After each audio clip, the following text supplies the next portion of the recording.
Profeta Oséias, capítulo 9, porque, de fato, esse é o momento da mensagem do Senhor.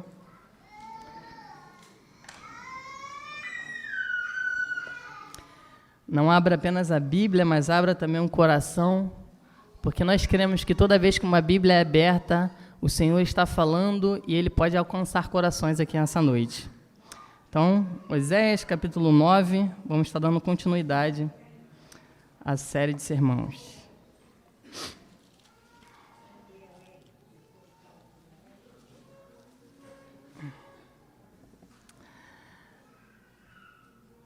Amém. Hoje eu vim para o culto, acompanhado do Paulo, da Madalena, me deu uma carona para chegar até aqui, e a gente veio até brincando, que toda vez que eu venho pregar aqui, eu faço uma recapitulação de tudo, eu sempre vou desde o capítulo 1 até chegar onde eu estou hoje. Hoje eu não vou tão longe, só vou lembrar do que a gente está falando, que é extremamente importante, como o livro profético é um livro que é difícil de entendimento, é necessário saber o porquê que nós vamos ler o texto de hoje. O que está acontecendo aqui? Provavelmente muitas pessoas nunca abriram a Bíblia nesse livro de Oséias para ler. E agora a gente vai estar falando sobre, quem olha no subtítulo aí, o castigo de Israel. E no capítulo 8, um capítulo antes, também está falando sobre o castigo de Israel. Então a gente pode já entender, está falando sobre a mesma coisa. Então, eu queria fazer uma história, uma narrativa aqui, para que vocês entrassem nesse texto e acompanhassem o que Deus quer dizer para o povo no capítulo 9. E, com isso, o que Deus quer falar com o Parque Alvorada no capítulo 9. Essa é a tarefa do pregador. Pegar um texto bem antigo, dizer o que aconteceu lá, o que Deus queria dizer lá e o que podemos fazer com que esse texto seja aplicado hoje no nosso dia a dia. Então, eu vou voltar desde o capítulo 7, que eu fiquei muito feliz que muitos irmãos entenderam. Para mim, foi uma das mensagens mais difíceis para trazer aqui. Mas no capítulo 7, eu falei até sobre os sentimentos de Deus, Como a gente lê a Bíblia, às vezes, querendo saber como o povo está, o que eu preciso fazer, qual a estratégia eu tenho que usar, qual é a ferramenta que eu tenho que usar. E, infelizmente, meus irmãos, muitas pessoas leem a Bíblia e nem sequer lembram de Deus. Deus é como se fosse o amuleto para a gente ter as coisas, o amuleto para a gente conquistar as coisas, o meio pela qual eu posso ser próspero, o meio pelo qual eu posso me livrar do meu sofrimento, e sempre tem muito eu, e Deus. Isso aqui é um livro sobre Deus. Então, no capítulo 7, eu falei que às vezes a gente precisa olhar a Bíblia e entender. Deus está extremamente triste e arrasado. Por quê? Israel é como um arco defeituoso. Israel é o povo escolhido por Deus, amado por Deus, mas não está fazendo o que deveria fazer. Deus preparou ele para ser um arco. Vai lá, alcance, abata os seus inimigos, derrube as pessoas, seja forte, mas virou um arco quebrado, não serve para nada. E como Deus se sente ao ver isso? Então, o capítulo 7 eu falei um pouco sobre isso. No capítulo 8, depois de Deus ficar extremamente entristecido com o povo, e isso é uma coisa importante, por quê? Porque do capítulo 1 até o capítulo 13, a gente vê a história de Oséias e Gomer. E eu comentei na última mensagem, muitas pessoas não sabem o nome da esposa de Oséias. E a gente precisa se atentar a isso, gente. Somos nós representados ali. E assim como o livro de Oséias é sobre Oséias, o livro do capítulo 4 em diante não é sobre o povo judeu, é sobre Deus. Como Deus está correndo atrás do seu povo e o povo não está nem aí para Deus. Então a gente precisa mudar um pouquinho a nossa forma de ler as Escrituras. Precisamos entender que isso aqui é um livro sobre Deus. E quando a gente abrir isso aqui, a gente vai falar, o que Deus está mostrando para mim hoje? Ele está mostrando que Davi está triste ou como ele é um Deus que consola Davi?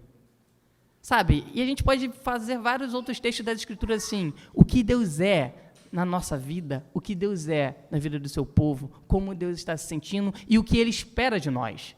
Então, capítulo 8, depois de Deus ver o seu povo já não servindo mais para nada, é como um bolo que não foi virado, é como uma pomba inocente que está caindo nas mãos dos seus inimigos, é como um arco quebrado.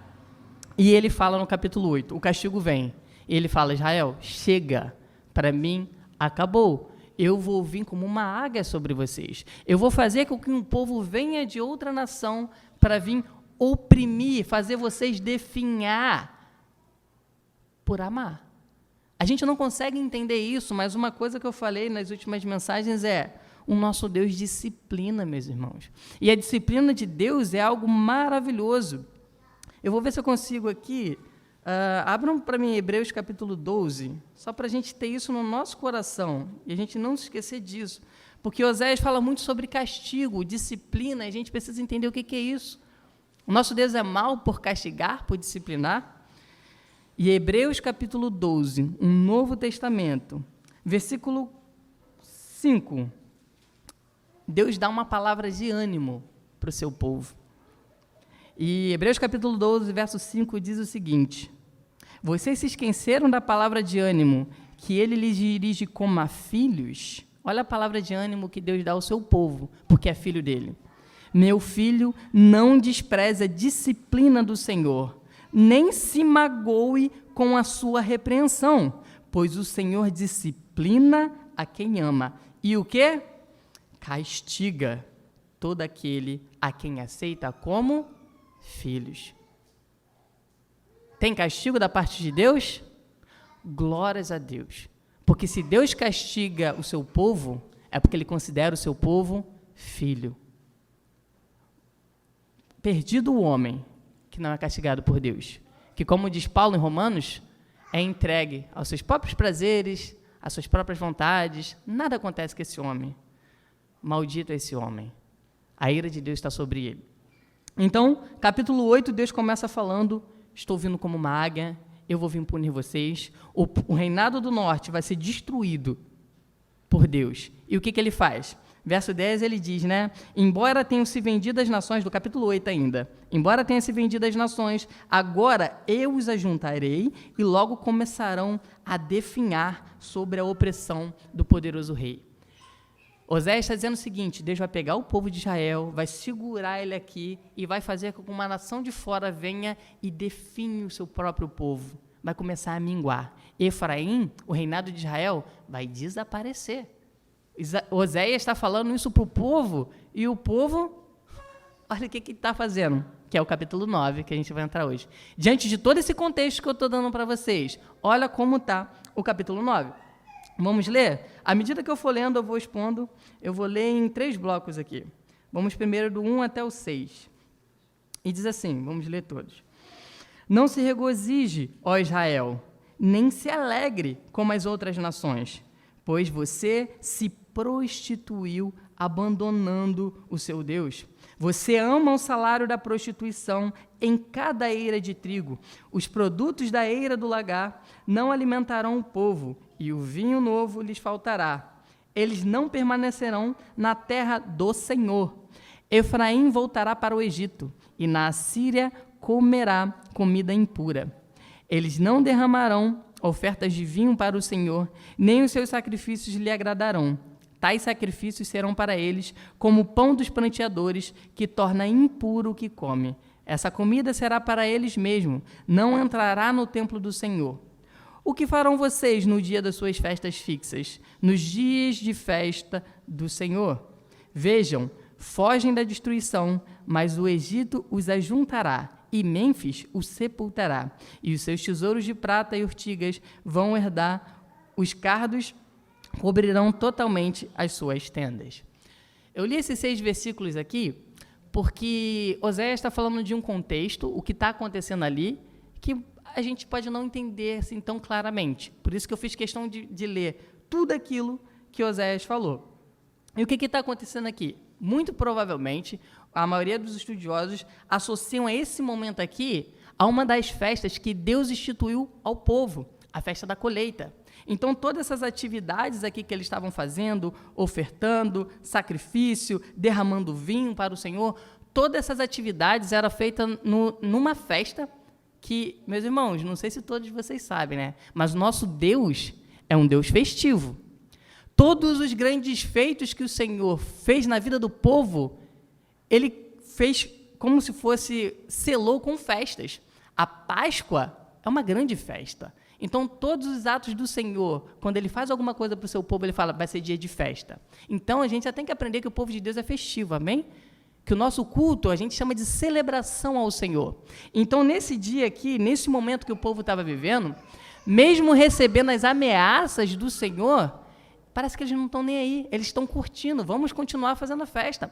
Eles acham que não estão desagradando a Deus, estão vivendo normalmente, mesmo o profeta advertindo eles. Então, nesse momento aqui, do verso 1 até o verso 6, eles estão preparando essa festa. Estão fazendo tudo aquilo que o Senhor instituiu, do jeitinho que o Senhor quis. Isso é muito interessante e, ao mesmo tempo, assustador. Por quê? Imagine, o povo de Deus está fazendo uma grande festa para o Senhor. Vamos dizer assim, é uma festa de comemoração. Vamos botar um aniversário de casamento? Eles estão ali, festejando, preparam tudo, ornamentam a casa do jeitinho, vamos colocar assim, que a esposa quis. Meu aniversário de casamento com a minha esposa, eu estou fazendo tudinho, do jeito que a minha esposa quer. Era assim que o povo estava fazendo, tudinho, do jeito que Deus instituiu. Mas a notícia mais terrível desse momento é que, em vez da esposa sentar com seu marido para aproveitar essa festa, o povo está chamando a amante. É por isso que Deus fica extremamente irritado. A gente vai ver no capítulo 9 que isso é a gota d'água. Literalmente, o povo está festejando, uma festa que foi instituída por Deus, uma festa para Deus, mas eles falam, essa colheita maravilhosa que nós tivemos, Baal nos deu. Isso aqui é para Baal. Parabéns, Baal. Como a noiva vai se sentir? Imaginem vocês, mulheres, no dia do seu aniversário de casamento, você vê o seu esposo fazendo uma atrocidade dessa. Homens da mesma forma. É isso que estava acontecendo aqui. O dia das festas fixas, o dia da colheita, aquele dia maravilhoso, o povo está se alegrando com a amante, abandonando o seu marido. E é por isso que Deus vai castigar o seu povo. Oséias chega nesse momento como estraga prazeres, o estraga festas, né? Está todo mundo se divertindo, todo mundo curtindo aquele momento, falando que é para Baal, e Oséias está falando, não, a ira de Deus está vindo. A gente vai ver isso a partir do versículo 7, que Oséias vai falar, vocês não estão entendendo, olha a grande atrocidade que vocês estão fazendo. E esse é o contexto. Deus irado, o povo nem aí, o povo trocando a Deus por Baal. E a gente pode, já trazendo para nós, mas o que isso tem a ver com a gente hoje? Realmente, Wesley, essa história é muito pesada, né? Como um homem pode fazer isso? Como um homem pode ser adúltero nesse nível? E, de fato, meus irmãos, não é diferente do dia de hoje. Por mais que a gente não esteja fazendo aos nossos olhos algo terrível dessa forma, Tiago, capítulo 4, no versículo 4, Tiago ele já chega com, bem dizer, curto e grosso com o povo. Ele fala, vocês são adúlteros. Por quê? Porque vocês flertam com o mundo. Por acaso vocês não sabem que a amizade com o mundo é inimizade contra Deus? Vocês não sabem disso? A igreja de Parque Alvorada não sabe que a amizade com o mundo é inimizade contra Deus? E ele chama adúlteros. O povo aqui está deixando claro, adúlteros. Deus odeia a idolatria, porque idolatria é adultério espiritual. O povo está rendendo graças a um Deus que não é o Deus criador dos céus e da terra, fazendo tudo que deveria ser para o seu marido, seu amado, fazendo para o amante. E a gente precisa refletir também como funcionam as nossas atitudes no mundo. Será que nós estamos vivendo para agradar o mundo, se encantando com as coisas do mundo, flertando com as coisas do mundo e indo para a igreja? Ou, de fato, estamos vivendo para o Senhor, para os caminhos do Senhor, e o mundo é apenas um lugar que a gente está momentaneamente. Que os nossos olhos não fiquem cravados aqui nessa terra, mas como eu tenho ouvido bastante aí, naquela citação de Jonathan Edwards, que a gente crave os nossos olhos na eternidade, porque isso agrada a Deus. Isso não nos torna crentes fanáticos e malucos. E nem com isso eu quero dizer que a gente não tem que se preocupar com o mundo, mas nós não devemos dar aquilo que pertence a Deus ao mundo. Se Deus criou todas as coisas, a glória é para Ele. Se existe alguma coisa no mundo corrompido que a gente possa se esforçar para redimir e levar a glória a Cristo, tudo que a gente faz aqui tem que render graças ao nosso Deus. Então, essa é a primeira parte. Eu já vou para a segunda, porque eu vou ler alguns textos com os irmãos e vou precisar um pouco de tempo. Então, do verso 1 ao 6, esse é o contexto. O povo está adulterando, o povo está fazendo essas festas, oferecendo isso a Baal, e Deus falou: nada do que vocês plantarão vai crescer mais. Já que vocês estão falando que a fertilidade, toda essa produção está vindo de um outro Deus, eu simplesmente vou cortar. E Oséias está ali como um estraga-prazer, alertando o povo: parem com isso. E Oséias continua, verso 7 até o 9. Diz assim: os dias de castigo vêm, os dias de punição estão chegando, que Israel o saiba. Por serem tanto os pecados e tão grande a hostilidade de vocês, o profeta é considerado um tolo, e o homem inspirado um louco violento. O profeta, junto ao meu Deus, é a sentinela que vigia Efraim. Contudo, laços o aguardam em todas as suas veredas, e a hostilidade no templo do Senhor. Eles mergulharam na corrupção como nos dias de Gibeá. Deus se lembrará da sua iniquidade e o castigará por seus pecados. Oséias está ali falando para o povo parar com isso, e agora o povo começou a rejeitar Oséias. Está considerando um profeta do Senhor como um doido. Oséias, está falando besteira. A gente está ainda produzindo, o que a gente está fazendo está dando resultado. Então, para com essas bobeiras aí, que Deus está irritado, que Deus vem. Você está doido. Olha quanta comida, olha quanta fartura. Sai para lá, não queremos mais te ouvir. Então, o povo ficou tão cego na idolatria que eles estão desprezando o homem de Deus. Isso é a gota d'água para Deus. Deus está falando aqui, verso 9, eles mergulharam na corrupção como nos dias de Gibeá. Deus se lembrará de sua iniquidade e os castigará do seu pecado. Então, da mesma forma que eu falei o que era o Vale de Acor, eu queria trazer aos irmãos o que aconteceu em Gibeá. Porque Deus está falando para o povo: vocês estão igualzinho lá em Gibeá. Mas o que aconteceu em Gibeá? Eu não vou me aprofundar tanto, porque o nosso irmão Felipe já pregou bastante sobre isso, mas eu queria abrir em Juízes, capítulo 19, verso 1. Eu só vou ler o texto, a exposição está no YouTube, no canal da igreja, uma pregação do nosso irmão Felipe. Juízes, capítulo 19, verso 1.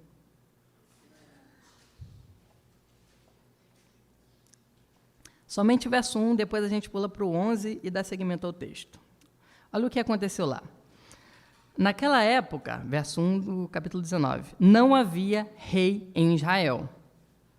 Aconteceu que um levita que vivia nos montes de Efraim, numa região afastada, tomou para si uma concubina, que era de Belém de Judá. Vamos pular para o verso 11? Eu vou ler um pouco corrido. Verso 11 diz assim: quando estavam perto de Jebus, e já se findava o dia, o servo disse ao seu senhor: venha, vamos para nessa cidade dos jebuseus e passar a noite aqui. O senhor respondeu: não vamos entrar numa cidade estrangeira, cujo povo não é israelita. Iremos para Gibeá. E acrescentou: ande, vamos tentar chegar em Gibeá ou a Ramá e passar a noite num desses lugares. Então prosseguiram, e o sol se pôs quando se aproximavam de Gibeá de Benjamim. Olha, o povo de Israel, esse rapaz, esse levita, estava indo para uma viagem e no momento estavam já de noite e queria descansar. E o homem falou: não descansa aqui não, vai para uma cidade de Deus, vai para uma cidade israelita, vai para lá, lá é seguro, correto? Onde Deus habita é um lugar seguro, certo? E ele foi embora. Ok, verso 15, vamos dar continuidade. Ali entraram para passar a noite, foram sentar-se na praça da cidade e ninguém os convidou para passar a noite em sua casa. Naquela noite, um homem idoso procedente dos montes de Efraim e que estava morando em Gibeá, os homens do lugar eram benjamitas, voltava de seu trabalho no campo. Quando viu o viajante na praça da cidade, o homem idoso perguntou: para onde você está indo? De onde vem? Ele respondeu: estamos de viagem, indo de Belém, de Judá, para uma região afastada, nos montes de Efraim, onde moro. Fui a Belém de Judá, e agora estou indo ao santuário do Senhor. Mas aqui ninguém me recebeu em casa. Temos a palha e a forragem para os nossos jumentos e para nós mesmos, que somos seus servos. Temos pão e vinho para mim, para a sua serva e para o jovem que está conosco. Não temos falta de nada. Você é bem-vindo em nossa casa, disse o homem idoso. Vou atendê-lo no que você precisar. Não passe a noite na praça. E os levou para sua casa e alimentou os jumentos. Depois de lavarem os pés, comeram e beberam alguma coisa. Legal. Eles foram para a cidade do povo de Deus para começar. Estranho. Ninguém recebeu ele. Povo de Deus que não é hospitaleiro? Povo de Deus que não abraça as pessoas que chegam na casa? Que não é cordial? Isso é um pouco estranho. Parque Alvorada, é importante nós sermos hospitaleiros, é importante nós cuidarmos por sermos povo de Deus. Se os pagãos não fazem, se os ímpios não fazem, o problema é deles. Mas cabe a nós, como imagem e semelhança de Deus, receber as pessoas. Mas aqui está estranho, ninguém recebeu, a não ser um homem. E chamou, vamos lá para casa. Lá tem o suficiente para vocês. Tá legal. Vamos dar continuidade. Quando estavam entretidos, alguns vadios da cidade cercaram a casa, esmurrando a porta, gritando para o homem idoso, dono da casa: traga para fora o homem que entrou em sua casa para que tenhamos relações com ele. O dono da casa saiu e lhe disse: não sejam tão perversos. Aqui não é Sodoma e Gomorra não, tá, gente? Aqui é Gibeá. Lugar da tribo de Benjamim, casa de Deus, tá? Olha o que esse povo está falando.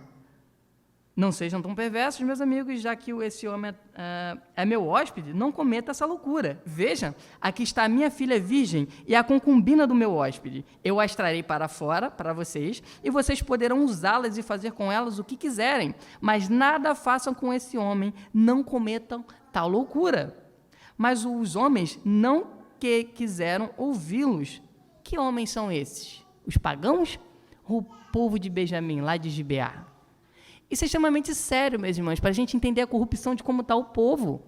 Quando Oséias está falando que o povo está como nos dias de Gibeá, é isso aqui. O povo santo de Deus, escolhido por Deus, da tribo de Benjamim, cometendo esse tipo de ações. Que Deus nos preserve para que a nossa igreja não venha cometer tal coisa. Porque o ser humano é capaz de fazer determinadas coisas mesmo estando na igreja, mesmo estando no meio de pessoas que estão aqui pertencendo ao povo de Deus. Que Deus nos livre, mas a Bíblia registra essas coisas para nos servir de alerta. Se você está num ambiente seguro, saudável, ainda assim não deixe de vigiar, não deixe de buscar a Deus. Isso não isenta vocês de serem tão perversos como esse povo. Mas os homens não quiseram ouvir, verso 25. Então o levita mandou a sua concubina para fora, e eles a violentaram e abusaram dela a noite toda. Ao alvorecer, a deixaram. Ao romper do dia, a mulher voltou para a casa onde seu senhor estava hospedado. Caiu junto à porta e ali ficou até o dia clarear. Quando o seu senhor se levantou de manhã, abriu a porta de sua casa e saiu para prosseguir viagem. Lá estava sua concubina, caída à entrada da casa, com a mão na soleira da porta. E lhe disse: levante-se, vamos embora. Não houve resposta. Então o homem a pôs em seu jumento e foi para casa. Quando chegou, apanhou uma faca, cortou o corpo da sua concubina em 12 partes e enviou para toda a região de Israel. Todos que viram isso disseram: nunca se viu, nem se fez uma coisa dessa desde o dia em que os israelitas saíram do Egito. E termina: pensem, reflitam, digam o que se deve fazer. O final de Juízes, esse é o capítulo final, né? Vai chegar ao 20. A gente vai ver uma guerra entre israelitas com o povo de Benjamim. A guerra da igreja contra a igreja. E isso é importante. A gente vai ver quão terrível quão trágico é. Mas o que Oséias está fazendo aqui no capítulo 9, vou dar seguimento ao texto, Oséias pertence ao povo de Deus. E ele vai clamar a Deus para destruir o povo de Deus. Como assim? Que coisa doida. Eu tenho que clamar a Deus para ele destruir o povo de Deus? Meus irmãos, se nós estivermos andando por caminhos que desagradam ao Senhor, se o meu amigo, que é meu irmão, pertence à mesma casa que eu, está andando por caminhos que desagradam ao Senhor, cabe a mim exortar, admoestar, se tiver sobre os meus cuidados, se for meu filho, castigá-lo.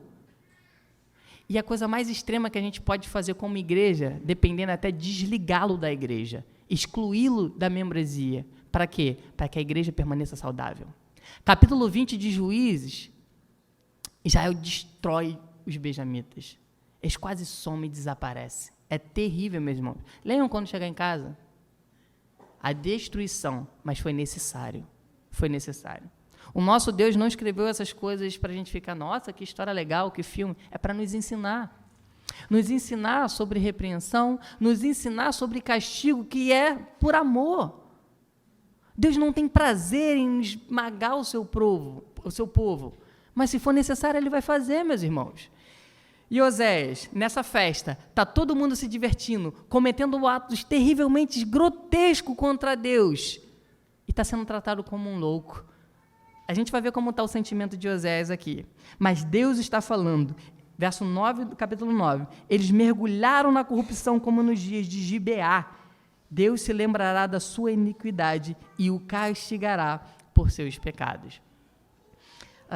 Só para encerrar essa parte, eu já falei que se lembrar de Deus é tomar uma decisão sobre isso. Não é porque Deus tem amnésia ou não, mas Ele vai falar, eu vou agir. Então a gente vai ler a última parte do verso 10 ao 17. E diz assim: a glória de Efraim lhe fugirá como um pássaro. Nenhum nascimento, nenhuma gravidez, nenhuma concepção, mesmo que criem filhos, porei de luto cada um deles. Ai deles quando eu me afastar. Vi Efraim plantado num lugar agradável, como o tiro.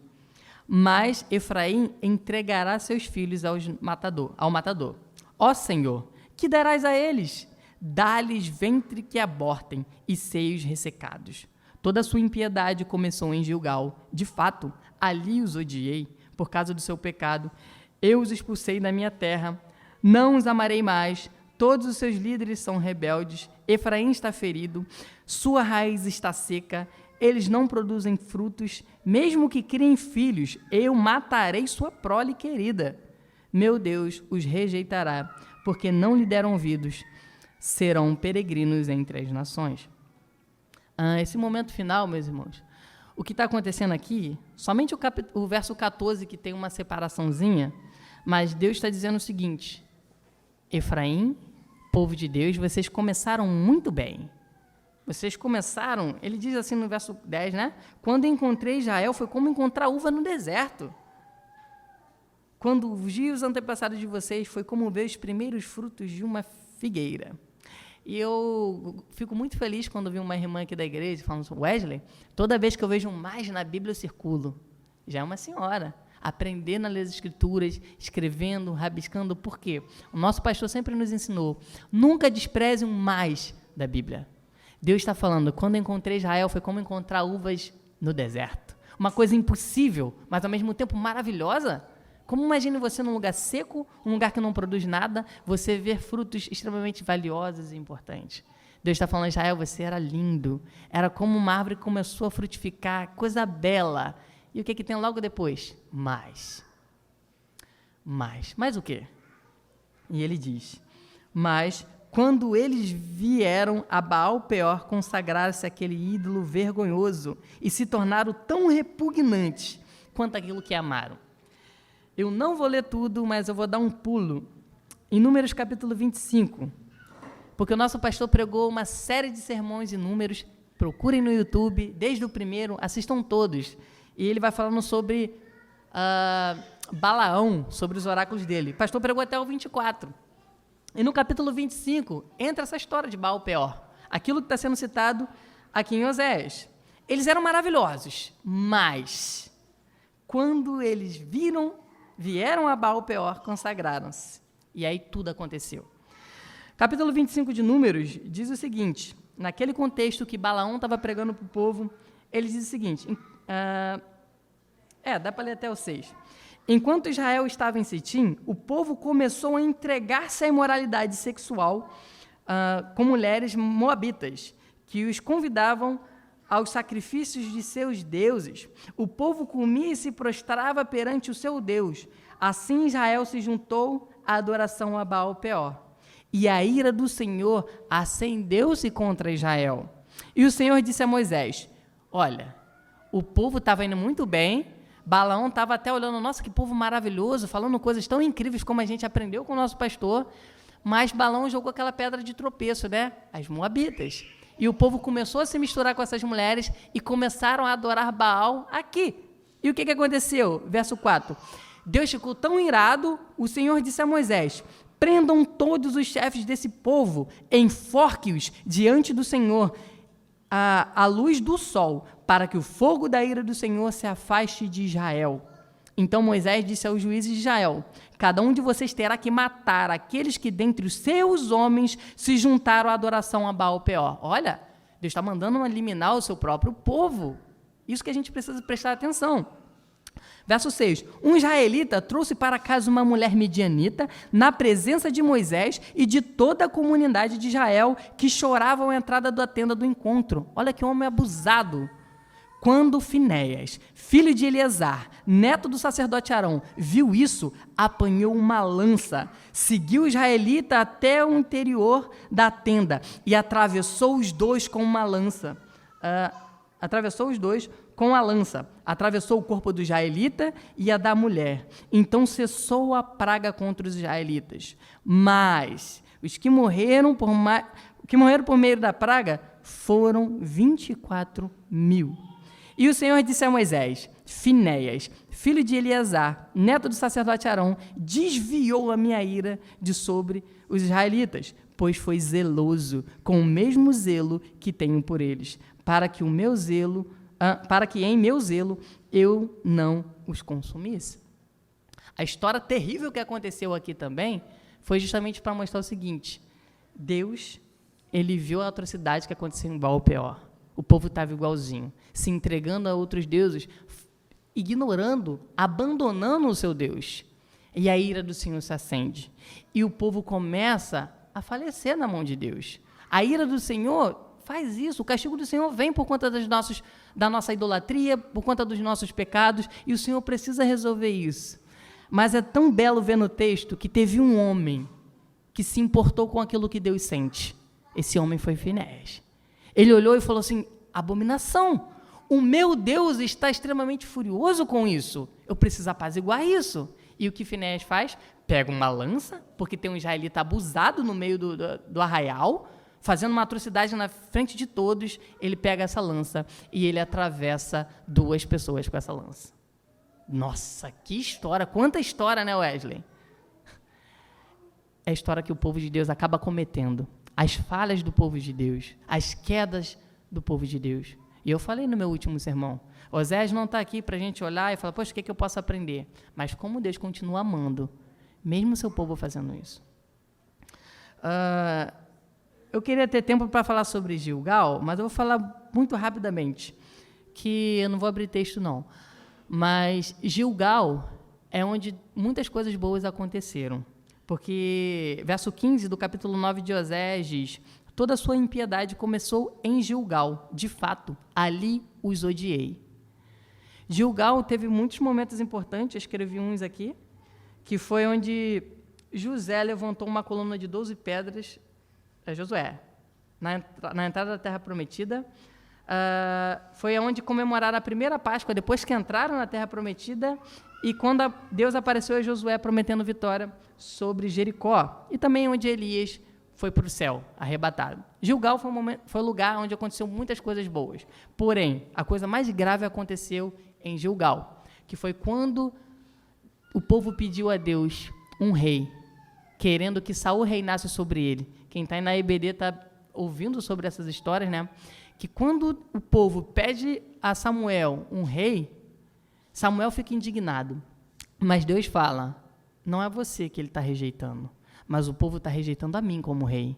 E ali, a partir dali, Deus começou a rejeitar o seu povo. Ou, segundo o que está escrito na Bíblia, ali os odiei. Desde o momento que o povo falou, não quero Deus como meu rei. Lembra do que aconteceu em Gibeá, que eu citei agora há pouco, da concubina que foi cortada em 12 partes? O primeiro verso diz: não havia rei naquele período, e o povo fazia o que queria, segundo os seus próprios olhos. Quando a gente não tem um Senhor como nosso rei, que governa as nossas ações, quando a gente quer fazer coisas segundo a nossa própria cabeça, e não seguir na ordem de um Deus que é bom, o Senhor nos odeia. E a ira dele está sobre nós. E não tem para onde correr, meus irmãos. Quando a ira do Senhor se acende, o Mateus estava ensinando hoje para os adolescentes, não tem para onde escapar, a não ser para o amor de Deus. A única coisa que afasta a ira de Deus sobre o seu povo é o seu amor. E eu achei tão incrível, porque ele falou algo que é justamente que eu vou encerrar o meu sermão. Deus, vendo toda essa bagunça, o seu povo caindo como nos dias de Gibeá, rejeitando a Deus desde Gilgal até hoje, não querendo Deus como rei, a ira do Senhor se acende e ele precisa eliminar o povo de Deus. E ele vai fazer isso aqui com Efraim. Efraim não vai fugir. A nação do norte vai desaparecer. Os inimigos vão vir e vão acabar, só vai restar Judá, ainda por pouco tempo. Mas, o que isso vale para a gente hoje?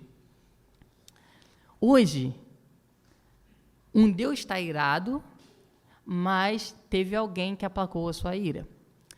Lá em Baal-Peor, naquele monte, teve um homem chamado Finéias, que com a sua lança atravessou os deuses, e Deus elogiou ele, falou, graças a Deus, um homem fez com que a minha ira se desviasse do meu povo e eu não consumisse.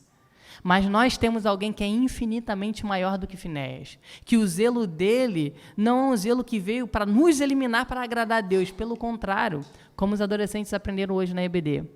O amor de Deus tira a ira de Deus sobre nós. Jesus Cristo, ele foi atravessado, meus irmãos. Para quê?